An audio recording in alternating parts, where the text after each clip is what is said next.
समुंदर के रेत नहीं है जो आते और चला भी जाते। अरे पगले, दिल कोई समुंदर के रेत नहीं है जो आते और चला भी जाते।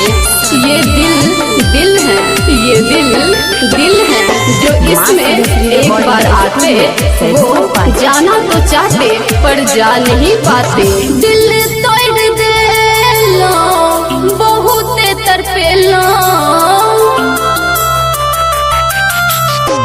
दिल तोड़ देला बहुत तड़पेला। अब जाओ जान भुला देला।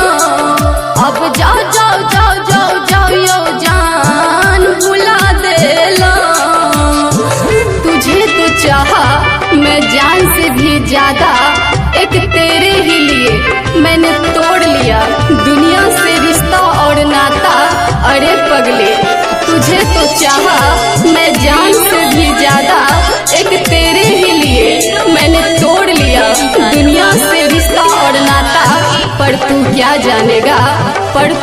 जानेगा कि प्यार क्या होता।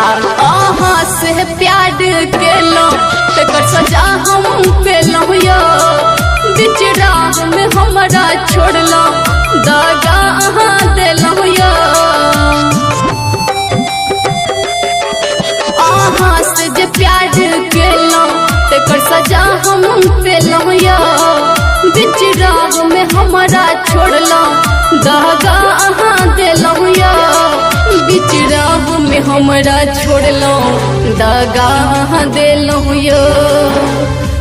जान बन के हमर जान ले लो। अब जाओ यो जान भुला गेला। अब जाओ यो जान भुला गेला। प्यार किया नहीं जाता, प्यार तो हो जाता। प्यार ऐसा चीज है जो दुनिया से भी अलग होता। अरे पगले, प्यार किया नहीं जाता, प्यार तो हो जाता। प्यार ऐसा चीज है जो दुनिया से भी अलग होता।